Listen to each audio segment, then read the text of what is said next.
네, 안녕하세요. 반갑습니다. 10월 9일 일일 브리핑 시작합니다. 어차피 상고 하자니까 이 생각이 거의 머리에 박혀 있는 것 같습니다. 지금이 기회다. 상고 하조가 계속 반복만 된다면 충분히 가능한 시나리오가 아닐까 그런 생각마저 듭니다. 9억 아래로 몰린 아파트 거래, 현금 부자는 규제에 비웃는다. 9억 아래로 몰린 아파트 거래. 정말 9억 이하로 아파트 거래가 몰렸을까요? 야, 표현하는 방법도 기가 막힙니다. 서울 아파트 30% 급감, 50% 급감이거든요. 뭐 10월도 딱히 나아 보이진 않습니다. 지금 거래가 뭐 대략 한 56%, 네, 그 정도 신고가 되었다고 감안해 봤을 때 9월, 10월, 네, 거래량 안 좋은 거 마찬가지거든요.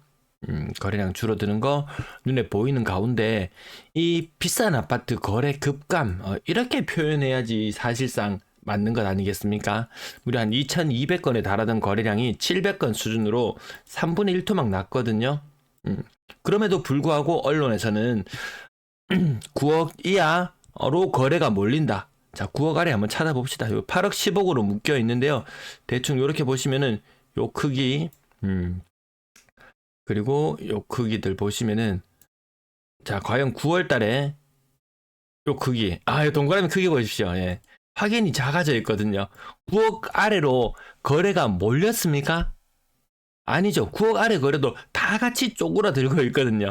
야, 근데 언론의 능력은 정말 탁월합니다. 9억 아래로 몰린 아파트 거래.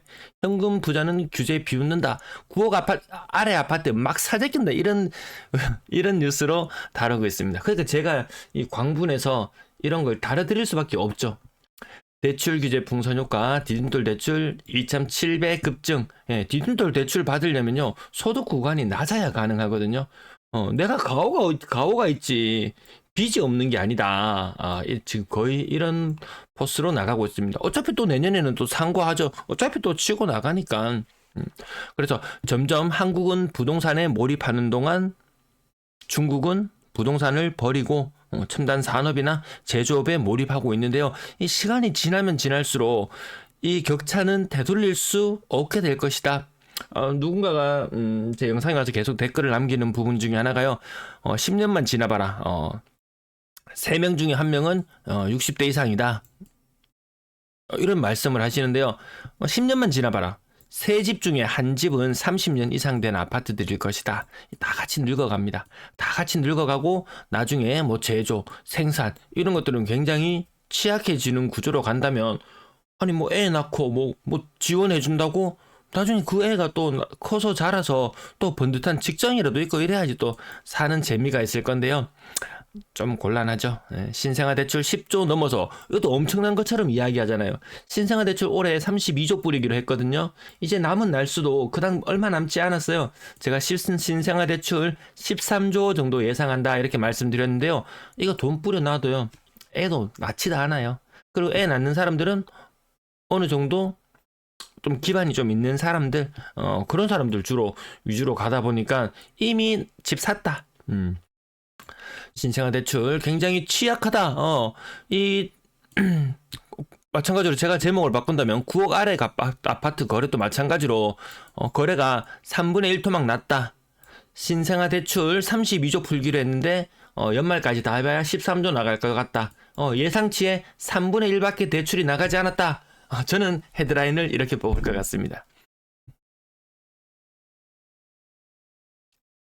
저게 긍정의 힘인가요?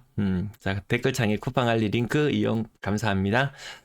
자, 매도 물량 39,899개. 자, 내일 되면 또다시 삐쪽 치솟 쓰긴 합니다. 그래서 이것이 삐쭉 치솟은 이유로 추석 때 삐쭉 치솟은 이유는 꼭 요런 차트 모양은 꼭 있어 왔습니다. 그 이후로 내리막이냐 오르막이냐인데요. 뭐 지난번 말씀드렸다시피 아파트 이렇게 손 포개면서 게임 하듯이 이 매물의 개수는 계속해서 증가해 나갈 수밖에 없다. 전세 물량 7,000개대, 월세 물량 7,000개대 오랫동안 유지되고 있습니다. 자, 10월의 아파트 거래량은 굉장히 2,100건 요 수준하고 비슷하죠. 요 느낌하고 비슷합니다. 8월의 거래량 수준과 비슷한 느낌으로 가고 있다. 마찬가지로 10월의 거래량은 2,100건 정도. 다시 꺾였다가 다시 올라간다. 왜? 내년에 어차피 달릴 거니까 그거 확실한가요? 그만큼 올해는 신생아 특례도 있었고, 다시 말씀드리자면 정책자금 올해 40조 풀고요. 그 다음에 신생아, 그 다음에 은행 대출, 이렇게 간다면요, 내년에는 요런 셈이죠. 요게 없어요. 그래서 산 거 하죠. 맞긴 맞는 것 같은데 좀 찜찜하죠. 그래서 은행 요만큼 하더라도 뭐 2022년도 이게 정말 컸습니다. 예. 특례가 무려 40조였습니다. 기존 정책 자금도 40조 나가고 있었는데요. 자, 묻고 더블로 가. 묻고 더블로 가. 거기다가 은행 대출. 이거 다 감당됩니까? 지금 환율이 치솟고 있으면서 많은 사람들은 우려를 나타냅니다. 왜? 환율이 급등했던 시기에 집값은 다 폭삭했었다. 언제? IMF 때. 언제? 글로벌 금융위기 때. 환율이 치솟았던 구간들과 집값의 상관관계, 그것도 한번 찾아보시면 도움이 되지 않을까 싶습니다. 자, 건당 거래대금은 계속 빠지고 있습니다. 요런 것도요, 한번 서울에 건당 거래대금이 12억 올라갔을 때는요, 언론에서 대서특필 했습니다. 건당 거래대금이 12억이나 된다. 그 이후로 계속 4달, 5달 내리막을 걷고 있지만 그 어떤 언론도 이야기하지 않습니다. 대구 마찬가지, 고가 아파트 거래 3분의 1 토막 나는 지경으로 가고 있습니다.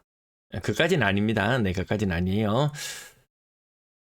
비율이 많이 줄어들고 있다라는 부분. 분양권 거래는 9월달이 많이 위축되었었는데요. 어차피 갈 거니까. 정말 맞을까요? 자, 전세 거래량도 9월엔 팍 꺾였다가 10월에는 다시 정상화되는 그런 모습을 보여주고 있습니다. 실거래 가격 짚어볼게요. 오늘 수송구 거래가 무척 많이 신고된 날. 달서구 27, 동구 32. 지난 금요일에 동구가 거래 가격이 빵이었습니다. 지난 토요일이었네요. 자, 수송구 38건. 자, 대형 평형들 조금 제껴놓고 경남타운 32평 1층 11억 2천. 가격 비싸게 잘 나왔죠. 가격 비싼 게 잘 나온 것 같습니다. 경남타운 나중에 이거 다 지었고 해도요, 이 동네 아파트 다 지어도 그 옆에 있는 뭐 경동초등학교 초등학생 다 수용합니다. 학생 수 줄어드는 거 그 외부에서 이 뭐 범사 만삼 이래 가지고 찾아오는 인원수도 있지만 학생 수 줄어드는 것을 이겨내지는 못합니다. 옆에 뭐 학생 수 제한 때문에 뭐 세대 수를 더 늘려가지고 뭐 재건축을 한다든지 지금은 살짝 위태로울 수 있지만 시간이 조금 지나면 다 해결될 그런 문제들인 것 같습니다. 자, 국평 위주로 한번 볼게요. 범어서한 포레스트 8억 4천 2020년식. 자, 2년 돌고 4년 돌고. 자, 저런 것들 힐스테이트 황금 엘폴에 2년 돌고 자, 이제 거래가 조금씩 나오고 있습니다. 가격 좀 치고 나갑니다. 황금동. 그 옆에 동네 할인 분양 시작했나요? 황힐리. 범어라운 프라이빗 고점 대비 35%. 2년차 이제 접어드는 것들 거래가 조금씩 나오기 시작합니다. 대단히 잘 나가서 이 대단해요 해서 뭐 신고가 나오는 것 현상은 대단하긴 하지만 이 아파트가 대단해서 거래가 많이 터진다. 이런 개념보다는 2년차, 4년차, 6년차 이렇게 돌아가면서 거래 터지는 그런 모습이라고 보시면 될 것 같습니다. 수동 로드캐슬 더 퍼스트 얘도 가격 계속 거래가 많으니까 차트상에서 삐쭉삐쭉 많습니다. 수성동 일가 가보면 동네 좋습니다. 범사 만삼 저는 그쪽보다 여기가 훨씬 더 번듯하고 좋던데요. 수성동 일가 쪽 뭐 고점 대비 거의 40% 찌끄렸습니다. 하여튼 요 뭐 지나치게 비싼 아파트를 하락률 너무 높다 싶으면 저렇게 바라보면 되겠습니다. 동대구역 화성파크 드림 6억 8천 신고가 대단해요. 여기서 얼마나 더 갈 것이냐. 여기서 가격이 6억대에서 이 뱃머리들 자 6억대에서 조금 더 치고 나가는 현상에서 야 그 돈에서 조금 더 더하면 이런 생각들을 들게 만들 만큼 그 바로 윗단에 있는 아파트들이 많이 내빼지 못했어요. 서울의 고가 아파트들은 좀 많이 내뺐는데 대구는 상대적으로 많이 도망가지는 못했다. 제가 삼성전자 지난주에 언제 한번 언급드렸었죠. 고점 대비 36% 하락. 야 근데 웬일인가. 제가 차트 끌고 오지도 않았는데 삼성전자가 오늘 한 얼마 정도 했나요? 5만 6천 원 정도 수준까지 떨어졌던 것이 한 5만 9천 원까지 정도 반등하는 모습.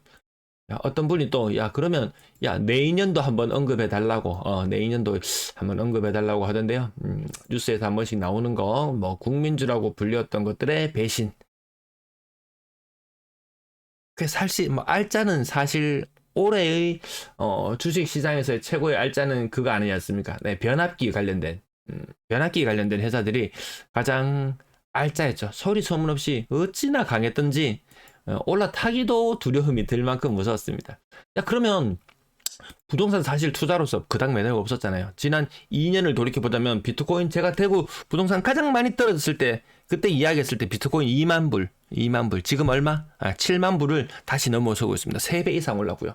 금값은 뭐 3, 40불을 기본으로 올랐고 대구에서 제일 잘 나가는 아파트 하나 찍어가지고 상승률을 찍어보라고 해도 그만큼 안 되거든요. 향후에도 저는 그렇게 부동산 시장이 매력적인 것 같아 보이지는 않는다. 지금 흐름을 계속 살펴보니까 뭐 그러한걸요.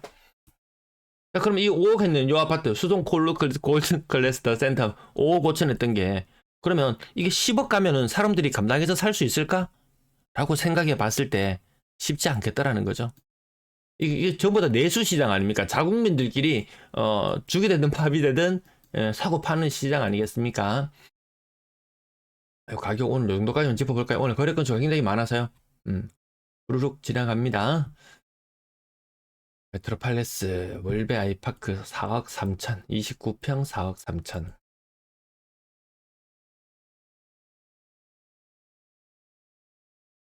뭐 숲세권이니 뭐니 좋았던 한창 이름 날렸던 것도 이 보십시오. 2018년도에 있었습니다. 2018년. 10년 세월 금방입니다. 대구의 아파트 세 채 중에 한 채가 30년 이상 넘어가는 것도 금방인 것 같습니다. 10년 지나면 대구 인구는 세대 수는 이미 다 꺾여들기 시작하는 이제 그런 시기하고 맞닥뜨렸는데 그래서 돈 여유 자금이 많지 않은 사람들이 뭐 투자랍시고 이 가격 하단에 내 자금 뭐 전세가율 한 2억 3천만 원짜리 아파트 전세가율 얘들 한 70% 정도 되거든요. 그래서 내 돈 5천만 원, 6천만 원은 가지고 여기 투자한답시고 들어갔다가는 10년 후를 생각해 보십시오.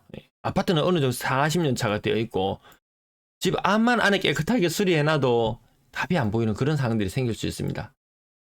그러면 좀 잘 나가는 아파트, 그나마 투자용으로 본다면 좀 비싼 아파트, 벤머리급 이상 되는 아파트, 그래도 투자하려고 하면 한 6억 정도짜리 아파트를 투자한다고 생각해 봤을 때, 전세가율 한 65% 정도 되는 것 같아요. 뭐 70% 잡는다고 해도 내 돈 2억을 가지고 들어가서 투자를 해야 되는데, 내가 1주택자인데 추가 주택 구입에 대한 대출이 안 나온다든지 이런 것들이 주기가 계속 짧아지고 있는 것 같습니다. 그런 것들이 계속 반복되어서 나타나면 그 스트레스 어떻게 다 감당합니까? 야, 그러면 뭐 어떡하란 말이냐? 뭐 어떡하란 말이냐? 지금 달러 예금도 뭐 한 4.5%에서 5% 정도 사이. 채권은 국채는 별로고요. 3.1% 정도밖에 쳐주지 않으니까 뭐 그래도 안정적으로 가도 지난 10년간을 거슬러 봤을 때 대구에서 그나마 힘 좀 쓴다는 그런 아파트들이 가격의 상승률이 40% 정도지 10년 전에 아파트 가격이나 지금 아파트 가격이나 똑같은 것들도 있단 말이에요. 실거주로 내가 살았으면 그래 사용거치 있었으니까 1년에 한 1,000만 원씩 하고 했다 치면은 가격은 본전이지만 10년 살았으면 야 그렇다 한 1억 벌었는 것 같네. 요런 느낌은 들 수 있어요. 근데 투자로 어설픈 자금 융통해서 들어가면 지금 대출금리가 평균 4.5% 이상은 되는 것 같은데요. 아니라는 거죠. 그나마 뭐 디딤돌 정책자금 대출 받아가지고 뭐 어떻게 한다. 금리라도 낮으니까. 그것도 괜찮은 구간들이 분명히 있습니다. 분명히 있어요. 투자로서 한다. 한 뱃머리 정도 급에 내 자본 한 80% 정도 갖고 있다면 한 4억 5천, 4억 5천 정도 들고 뭔가를 한다 그러면은 좀 그나마 마음이 편하지. 내 자금 막 2, 30% 들고 전세 자금 70% 어차피 전세입자 들어올 거니까 이렇게 생각하고 접근하시면 조금 때때로 골치가 좀 아픈 경우들이 많이 생길 수가 있는 것 같습니다. 아이고 30년 차를 바라보는 아파트들 참 하락률이 이 아파트를 10년 전에 샀다고 한번 생각해 보십시오. 얘는 왜 이리 많이 떨어졌습니까? 제일 풍경 제프라임 1억 8천 잘 나갈 때 3억 3천까지 갔습니다. 저 외곽 지역 신축 아파트 일가분석했습니다. 도로도 막 새로 뚫리고 동네 황골 탈퇴했습니다. 예, 옛날에 있던 그 동네와 견주어 봤을 때 새 아파트들 쫙 있고 상가 쫙 있고 좋았단 말이죠. 근데 그 시장 평가가 이러합니다. 근데 이건 좀 너무 선 넘은 거 아닙니까? 선 넘은 거 아닙니까? 1억 8,500? 한창 많이 꼬라박았을 때 이 무렵에 2억 1천 막 이렇게 떨어졌을 때 그때도 좀 좀 심하다 이런 느낌이었거든요.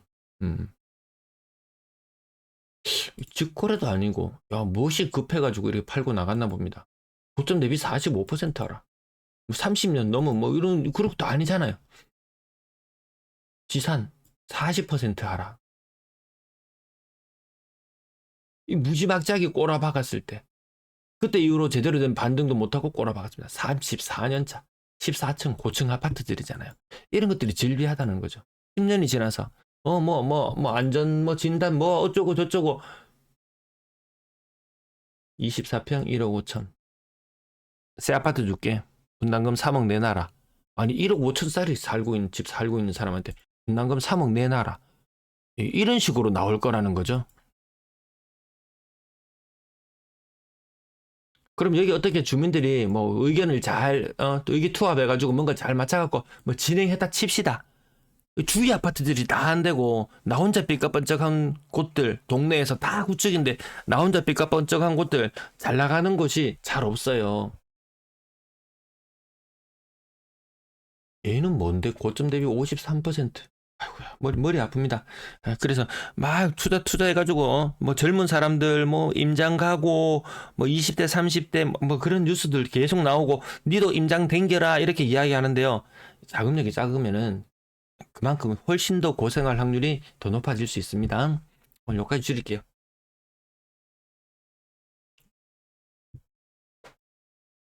시청 감사합니다.